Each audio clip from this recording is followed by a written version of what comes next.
hello and welcome to the home of the Ghost Owl, and we're back. It's been ages. It's actually been weeks and weeks. We were getting content out every single day, but due to unforeseen circumstances, we haven't been able to produce any content for the last several weeks. However, we're back. We're into it. We're preparing content. You're going to have to bear with me because I'm massively behind, but we are now finally getting to the faction focuses.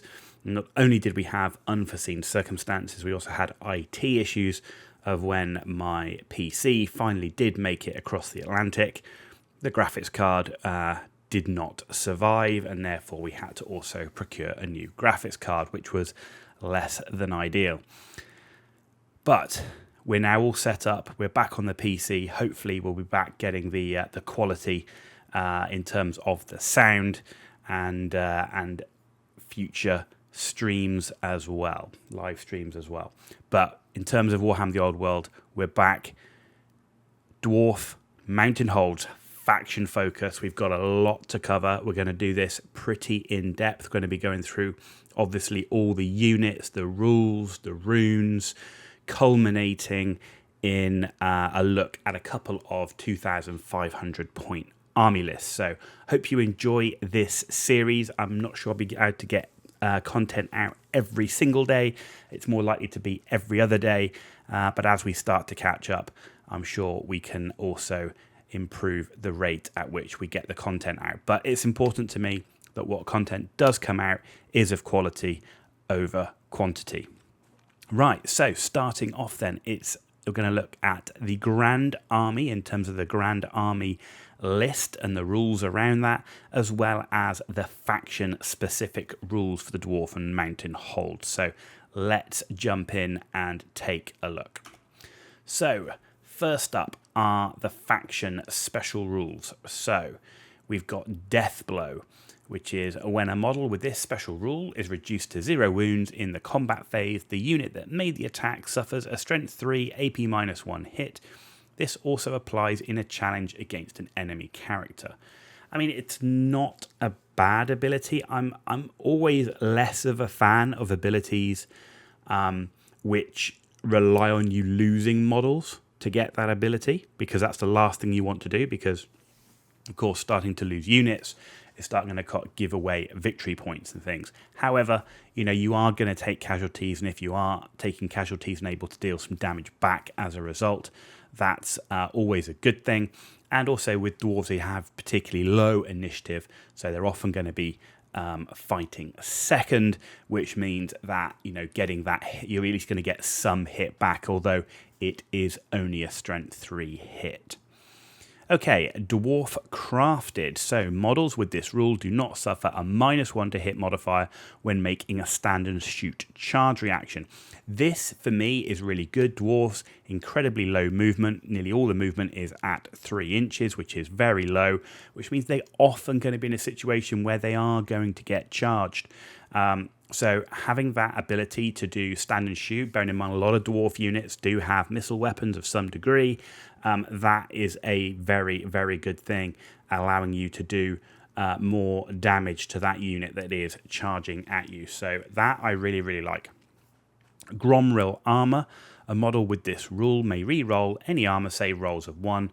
That's always going to be great. As I said, the dwarves, they're going to have to take charges in a lot of cases. They're going to have to take that initial burst of damage because of their initiative. So anything they can do to improve their durability. So those units that do get Gromril armor, being able to, potentially re-roll those armor saves and keep a few more models in the unit is only going to be a good thing. So very nice. Gromril Weapons. So a hand weapon carried by a model with this rule has an AP of -1. So that's good because we're pushing up the AP. And then this rule does not apply to 2 by hand weapons. So if you're taking 2 hand weapons, you don't get that rule. Or any weapons that are inscribed with a rune. So if you are taking any weapon runes, you don't get the Gromril weapon ability. But just having that basic, if you're taking a character or something that comes with Gromwell weapon, you don't necessarily have to inscribe that weapon with a rune. So something like a Thane with a battle standard bearer, for example, you're not really making him a combat character, but you're automatically getting that AP of -1. So that's nice. Resolute, which seems to be on pretty much most of the dwarf models, have Resolute, which is, it's consistent with their lack of mobility, let's say. So they get a -1 modifier to the result of flee or pursuit rolls. So that's not going to help them catch units that are going to flee. And it does mean that if they do flee and you do get pursued, you are likely to get caught, or you have a higher chance of being caught. So not a good thing. Fortunately for the dwarves, they have incredibly high leadership. So if you are fleeing, you've either been very unlucky or there's not much left of the unit in the first place. So overall, it's a negative, but I think it's relatively well mitigated with how durable the dwarves are, both in terms of their toughness and armor in most cases, and also their leadership. And then you have Rune Law. A model with this rule may attempt a wizardly dispel. So obviously there are no wizards in a dwarf army. They have rune magic, essentially, but they don't dispel in the normal way.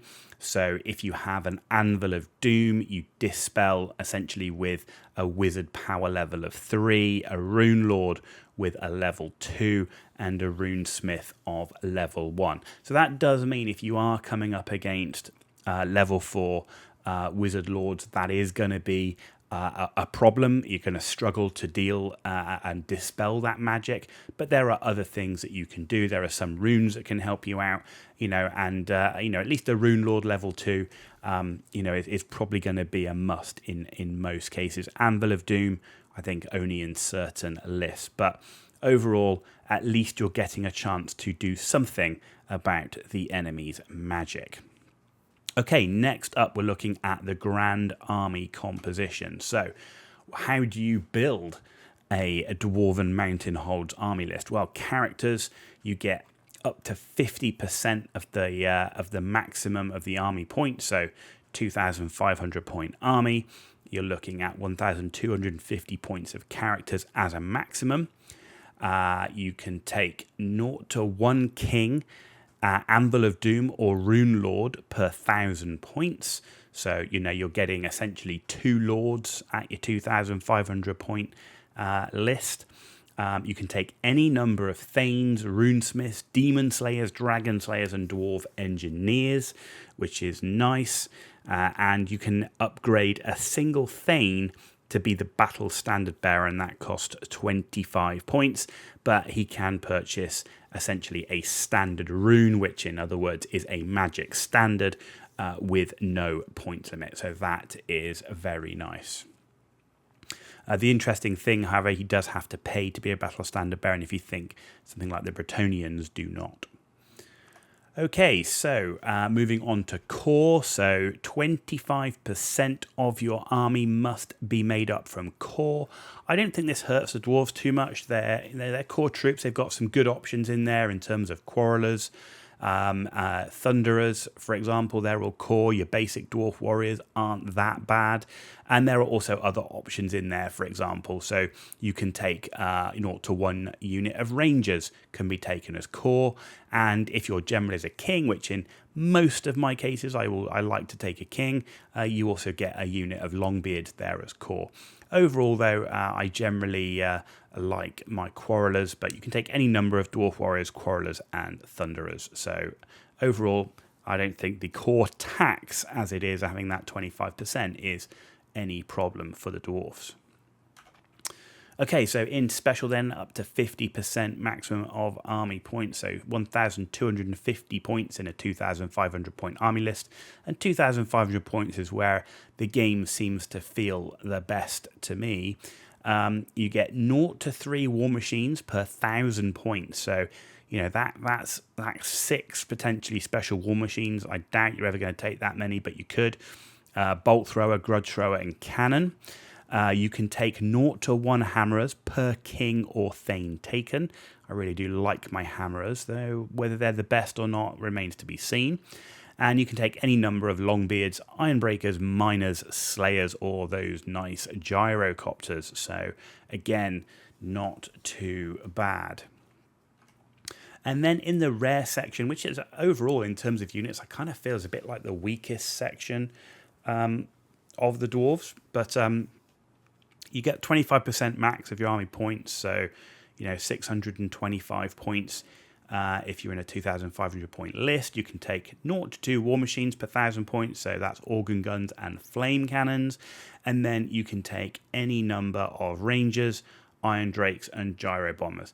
Particularly in here, I like my organ guns, I like the iron drakes. The others, they're kind of, I'm not the biggest fan of those. So a limited rare category, I don't really feel, again, hurts the dwarves like I think it can hurt some other factions where you really want to take big monsters and stuff like that. So not really a problem for the dwarves.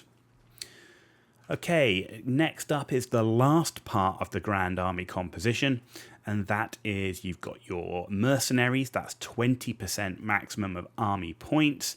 You've got your allies, which is 25% maximum of army points. Any Dwarfen Mountain Holds Army of Infamy can be an ally, and you can take an ally which is composed of Grand Army lists of the Empire of Man, Kingdom of Bretonia, which is uneasy, and the High Elf Realms, which is suspicious. Overall, I unless you're doing some sort of narrative campaign or something like that, in a normal matched play game, I just don't see the benefit of mercenaries and allies. I'm sure there are some broken combos out there where you can put something in. I don't tend to look or play for something like that, and overall, I don't favour it. Like I say, unless it's a narrative campaign, that's completely different. But in normal match play, I just don't see mercenaries and allies making it to the table in most army lists. So there you go. Our first video back in the saddle, back in our faction focus for the Dwarven Mountain Holds. We've looked at some of the faction rules that will apply to some of the units. We've looked at how you build a grand army of the Dwarven Mountain Holds. And next up, we will be taking a look at the characters in detail. So I hope you enjoyed this video. If you did, give it a thumbs up. If you didn't, give it a thumbs down. Let me know why in the comments down below. And if you want to see more content, please hit that subscribe button. It's totally free for you to do. It's a big deal for me. So thank you for that in advance. And thank you to those that have already subscribed and remained subscribed during my short period of hiatus until we came back. So that is very much appreciated. You've been watching The Ghost Owl. Tune back in when we start to take a deep dive into the dwarf characters.